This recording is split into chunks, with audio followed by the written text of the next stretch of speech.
सहनाववतु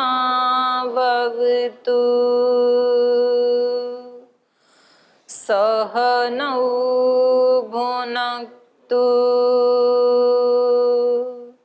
सह वीर्यं करवावहै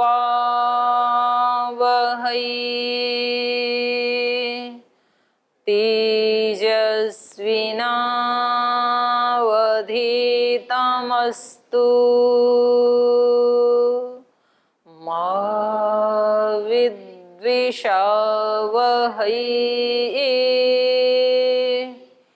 ॐ अग्ने व्रतपति व्रतं चरिष्यामि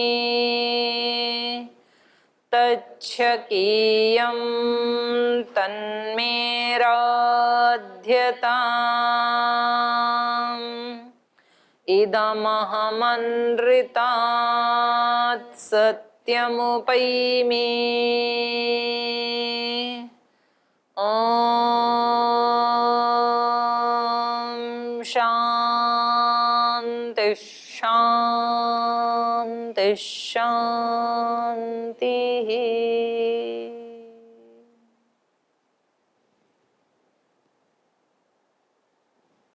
तो चलिए चतुर्दश सर्ग में पढ़ रहे थे 21 नंबर श्लोक।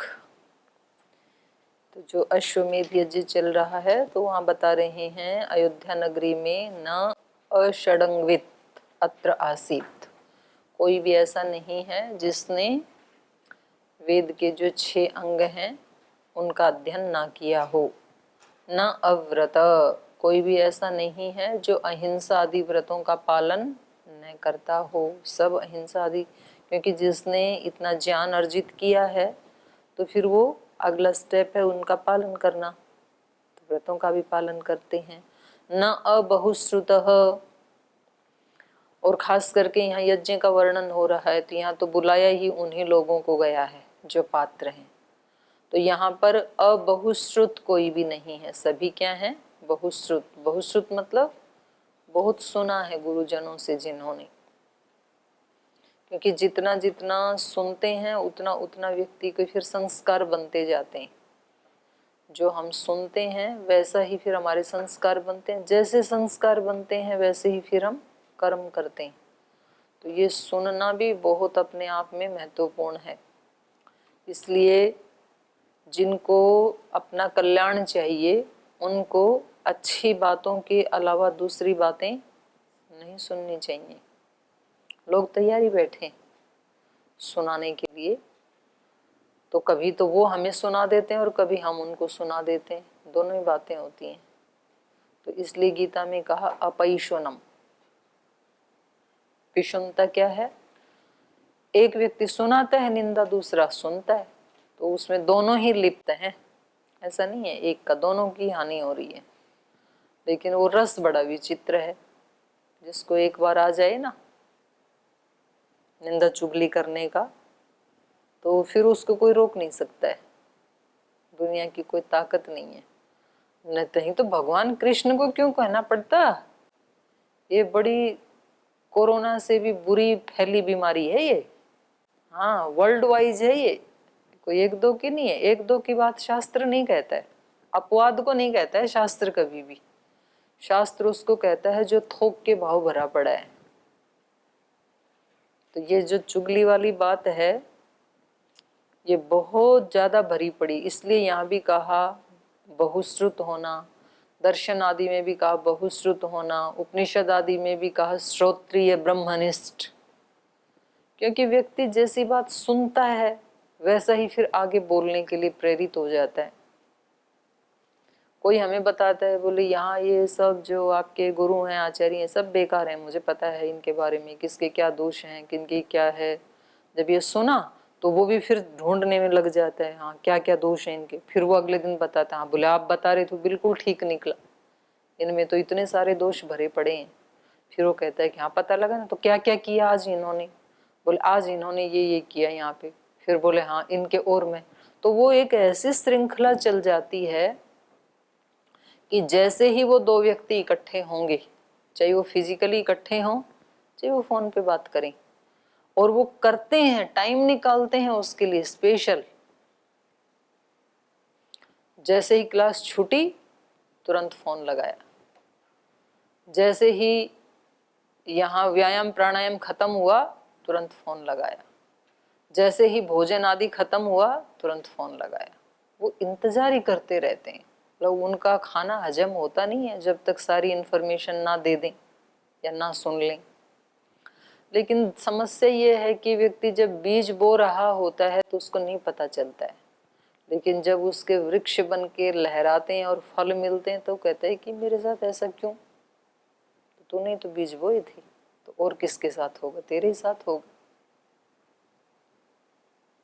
इसलिए ये बता रहे हैं कि यज्ञ क्या है, जहाँ पर अच्छे अच्छे ग्रंथों की चर्चा हो। तो इसलिए इन्होंने यहाँ भी बताया था पिछले श्लोक में भी कि जो कर्मांतर तदा विप्रा हेतुवादन बहुनपि, जो बीच का टाइम मिलता है वहाँ भी क्या करते हैं, ये शास्त्रार्थ करते हैं, गप्पे नहीं मारते हैं। इसलिए सावधान, आप में से भी बड़े कुछ इसमें इंटरेस्ट लेते हैं, इधर की बात उधर लगाना, इधर की चुगली उधर लगाना, क्या मिलेगा तुम्हें? क्यों अपने दिमाग खराब कर रहे हो, क्यों बड़ों के दिमाग खराब कर रहे हो, क्यों जहर घोलने का निमित्त बन रहे हो? ऐसे नहीं करना। जब भी टाइम मिले तो या तो किसी शास्त्र का परस्पर चर्चा करें, या फिर दोषों की चर्चा करनी तो अपने वालों की करें। फिर दो जने बैठ करके क्या करो, मेरे अंदर तो ये वीकनेस है, तो कुछ सहायता करो ना आप, जो मैं इससे बाहर निकल सकूं। तो अपने वालों की करो ना, दूसरे वालों की क्यों करते हो? तो तुम्हारे पहले अपने, फिर दूसरों की चर्चा करके उसको और बढ़ा ले रहे हो अपने वाले पाप को। तो कभी ना कभी उतारना तो तुम्हें पड़ेगा, तो और भारी नहीं पड़ जाएगा फिर। अगर चित्त पहले ही, एक कपड़ा पहले ही गंदा है, इतने सारे दाग लगे हैं उसमें, और फिर व्यक्ति क्या कहता है, बोले गंदे तो हो ही रखे हैं, तो गैरेज में और थोड़ा मिट्टी में लेट लेते हैं, तो व्यक्ति का भय चला जाता है ना। फिर जब तक साफ सुथरे हैं तो भय होता है उसको कि गंदे हो जाएंगे तो दूसरे लोगों को अच्छे नहीं लगेंगे। और जिसके हो ही काले चुके, बिल्कुल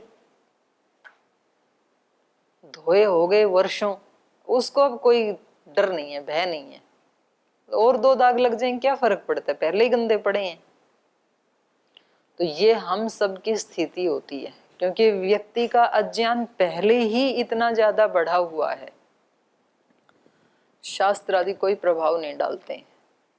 पढ़ने के बाद कि पुस्तक अपनी जगह, हम अपनी जगह, कोई बिल्कुल निर्लिप्त रहते हैं शास्त्र से, क्योंकि निर्लिप्त रहना आत्मा का परम धर्म है। तो हम पूरे निर्लिप्त रहते हैं, कोई हमारा लेना देना नहीं है इससे, शास्त्र से। हम ऑलरेडी इतने गंदे हो चुके हैं, तो उसमें और चार दाग लग जाएंगे तो क्या फर्क पड़ता है? तो आनंद तो आता है ना निंदा करने में, कम से कम। तो हमारे मन ने जान रखा है, इसलिए हम जुट जाते हैं उसी काम में। लेकिन एक सेकंड के लिए भी जागरूक होकर सोचेंगे तो ये आपको ही उतारना पड़ेगा। आज के दिन में 50 दाग और लगा लिए ना, तो कल आज वाले तो उतारने ही पड़ेंगे, 50 और उतारने पड़ेंगे। करना ही पड़ेगा ये आपको, कोई साथ ना जाने वाला है ना आने वाला है। आपका हिसाब किताब अलग, और जिसके साथ चुगली कर रहे हो उसका हिसाब किताब अलग। पता नहीं वो कब मरेगा और आप कब मरोगे। हो सकता है आप आज ही मर जाओ, वो तो यहीं रहेगा, जिएगा। हो सकता है वो आज ही चला जाए, आप यहाँ 100 साल तक बैठे रहो। फिर और जब आप जाओगे तब आपके साथ आपके ही कर्म जाएंगे, वो सहयोगी नहीं जाएगा, आप ही जिम्मेदार हैं। तो यहाँ कुछ नहीं पता है कब कौन कहाँ खिसक जाए, कब कौन चला जाए, कब कौन बिछुड़ जाए, कब कौन किसका किसके साथ झगड़ा हो जाए, कब किसकी किसके साथ मित्रता हो जाए। बड़ा रिस्की है ये। इसलिए आत्मन्येवात्मना तुष्ट, रिश्ता भगवान से या तो गुरुजनों से जो बुरी शिक्षा नहीं देते, या तो शास्त्र से, अपने आप से।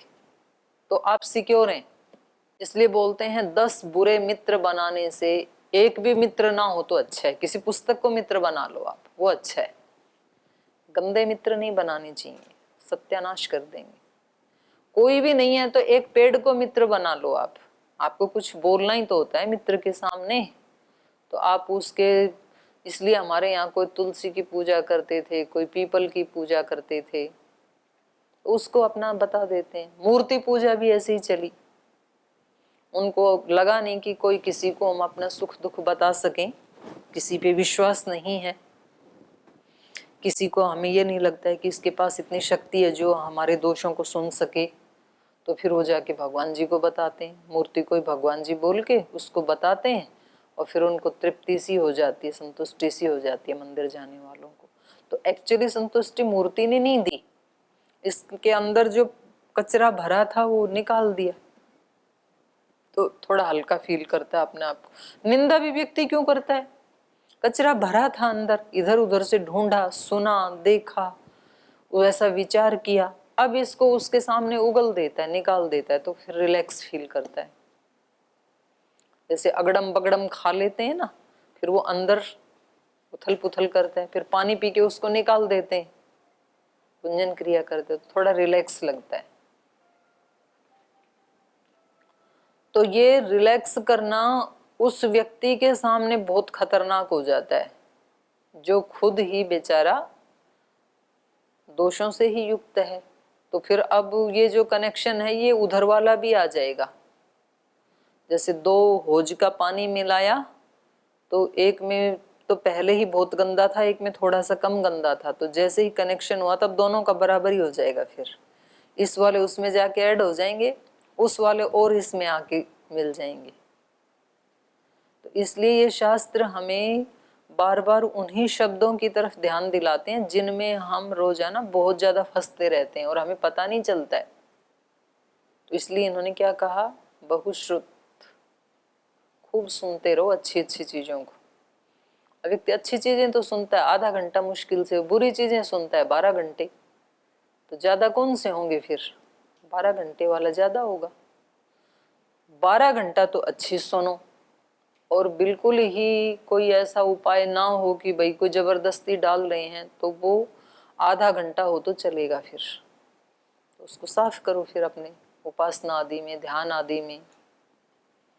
लेकिन ये तो पक्का व्यक्ति को निश्चय करना ही पड़ेगा कि मेरे पास जो कुछ है, सुख है, दुख है, ज्यादा मिला है, कम मिला है, अच्छी क्वालिटी का है, निम्न क्वालिटी, उसका जिम्मेदार मैं हूं, उसका जिम्मेदार मैं हूं। ये यदि अंदर बैठ गया ना, तो फिर आपके सुधरने के सारे रास्ते खुल गए।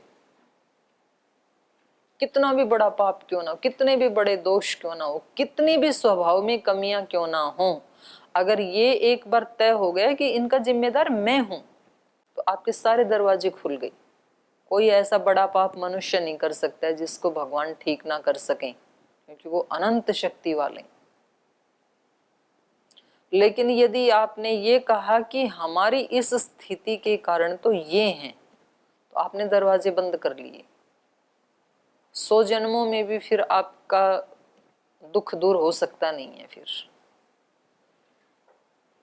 तो सबसे पहला स्टेप ही ये है कि मेरी जो सिचुएशन है, मेरे घर की जो सिचुएशन है, उसका जिम्मेदार मैं हूँ।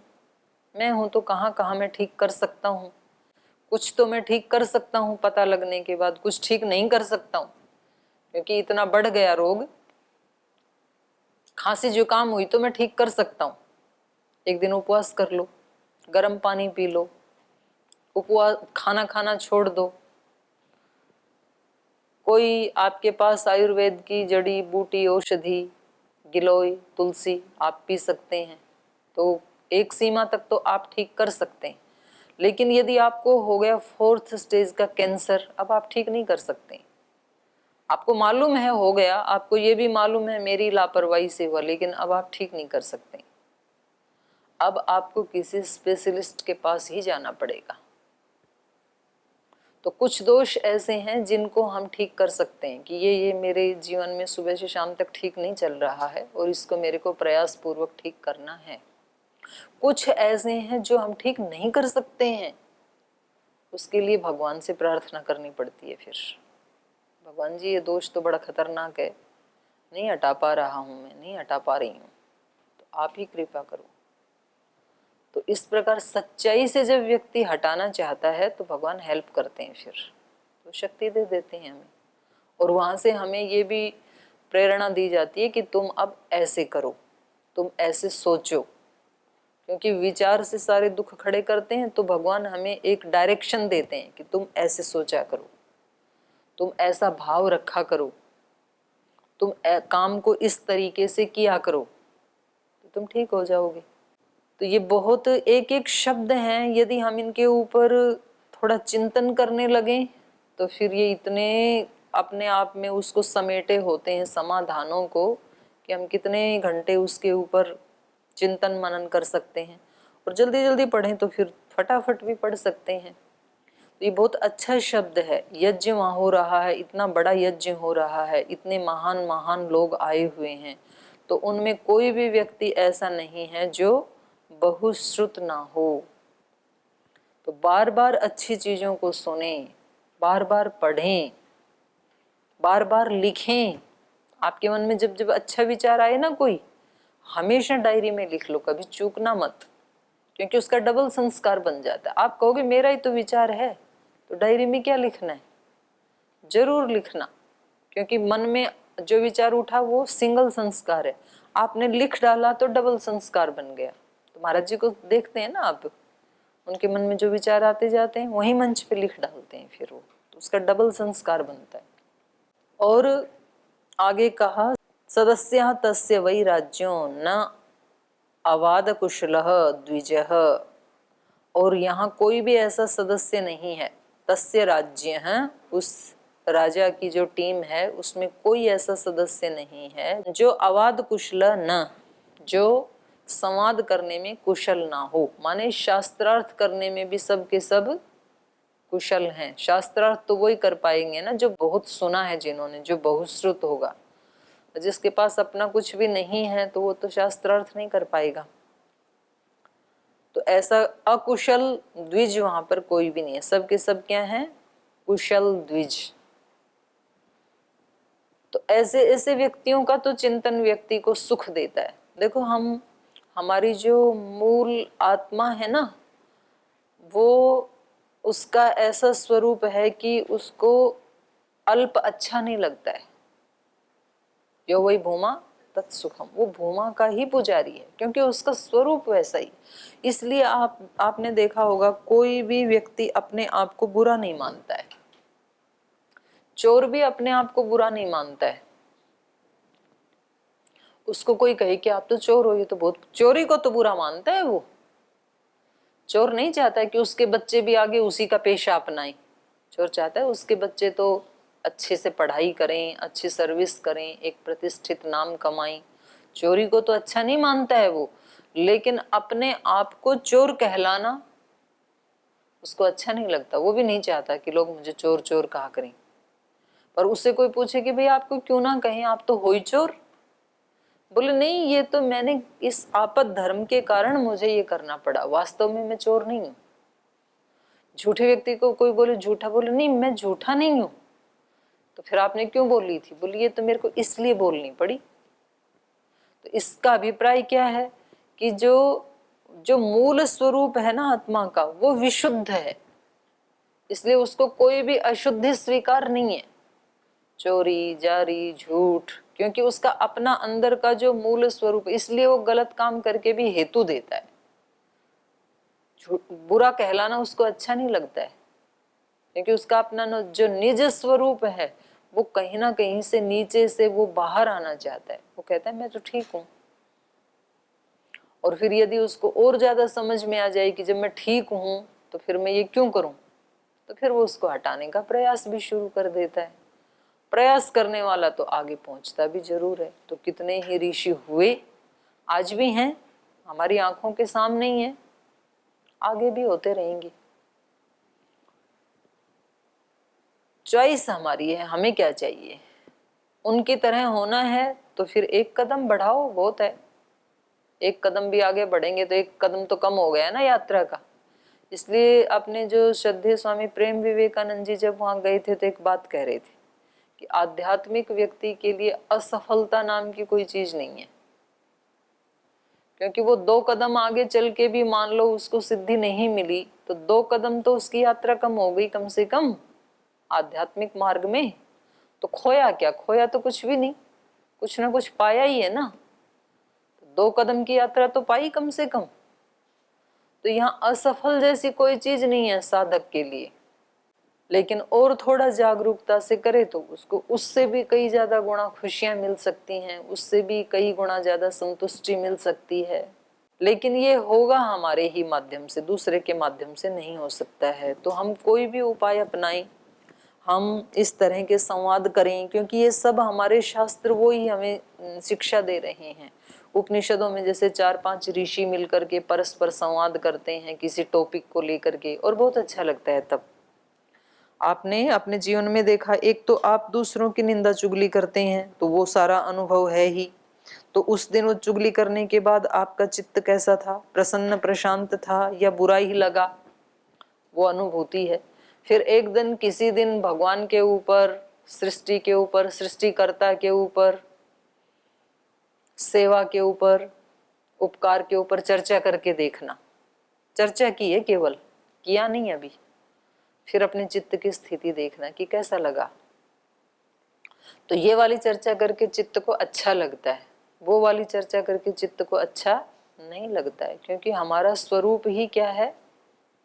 विशुद्ध, नित्य शुद्ध बुद्ध मुक्त स्वभाव है हमारा।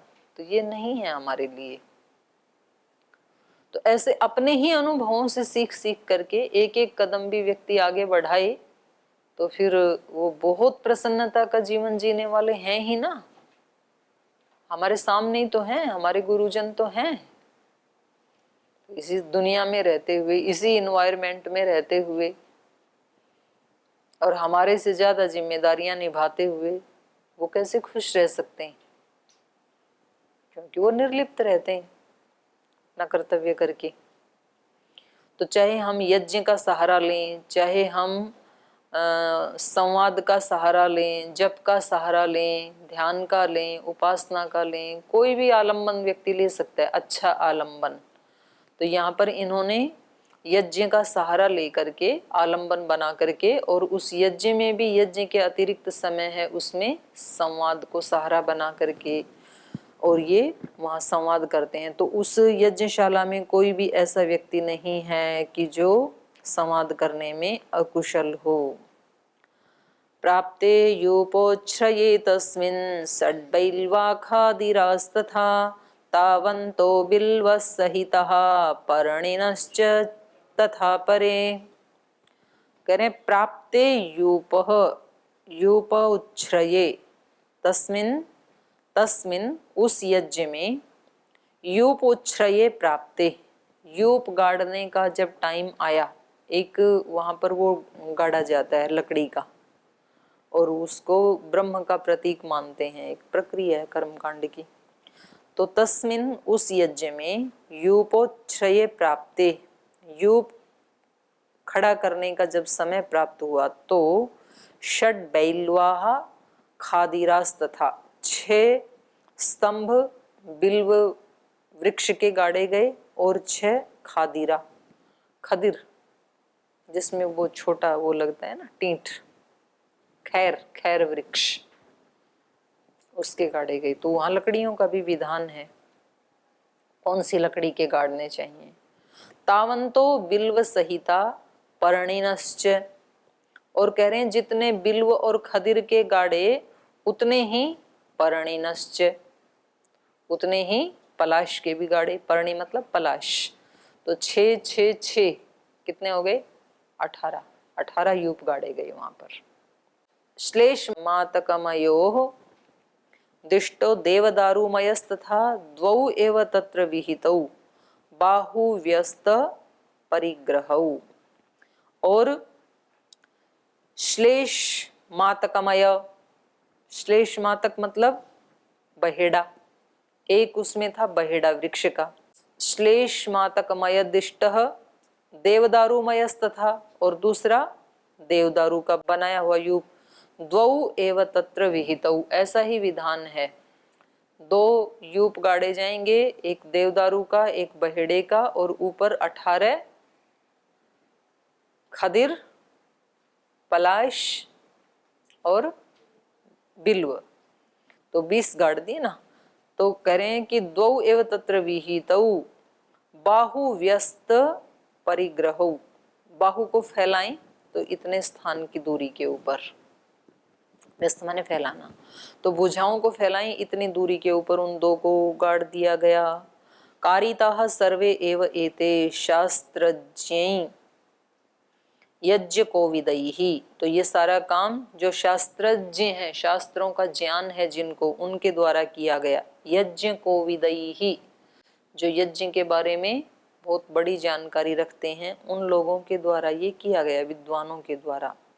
शोभार्थम तस्य यज्ञस्य कांचन अलंकृता भवन, और कह रहे हैं इस यज्ञ की शोभा बढ़ाने के लिए उन सभी यूपों को कांचन अलंकृता भवन, सोने से उनके ऊपर प्लेट चढ़ा दी तो सुंदर दिखेंगे ना, सोने के अंदर लकड़ी हुई है। तो शोभार्थम तस्य यज्ञस्य कांचन अलंकृता भवन, 21 यूपास्ते 21 वसो भी 21 एकैकम समलंकृताः। तो ये ऊपर जो हैं, ऊपर तो 20 आए थे, 21 कैसे हुए ये? 21 यूपास्ते, बहेड़े वृक्ष का एक यूप अश्वमेध यज्ञ के लिए विहित है। देवदारू के बने हुए यूप का भी विधान है, लेकिन उसकी संख्या न 1 है न 6 है, 2 है। अच्छा, ये द्वौ एव तत्र विहितौ, देवदारूमय 2 हैं, तो कुल मिला के 21 हो गए ना। तो इसलिए कह रहे हैं 21 यूपास्ते, वो 21 यूप थे। 21 अरत्नी, और 21 माने 21 ही अरत्नी, कोई पदार्थ होगा, ऊंचे बनाए गए थे। वासो भी 21 भी, और 21 प्रकार के कपड़े ही उन पे लपेटे गए ऊपर। वो गुड़ी पाड़वा में लगाते हैं ना महाराष्ट्र में, जैसे इधर नीचे तो सोना लगा दिया और ऊपर 21 प्रकार के अलग अलग कपड़े लगा दिए। तो इस प्रकार से उनको अलंकृत किया गया। विन्यस्ता विधिवत सर्वे शिल्पी भी सुकृता दृढ़ा अष्टात्रय सर्व एव लक्षण रूप समन्विता। तो इस प्रकार से उन सब को विन्यस्ता, उनको अलंकृत किया गया, विधिवत उनका अलंकार किया गया। सर्वे शिल्पी भी, शिल्पियों के द्वारा गाड़ा गया, उनको सुदृढ़ अच्छी प्रकार से, जिसको कोई हिला ना सके। यज्ञ का यूप ऐसे कहा जाता है, यज्ञ का रूप यूप जो होता है वो बहुत सुदृढ़ गाड़ा जाता है। तो इसका आध्यात्मिक अर्थ क्या है, इस पे फिर कल चर्चा करेंगे। समय हो गया, आज यहीं पाठ को विराम देते हैं।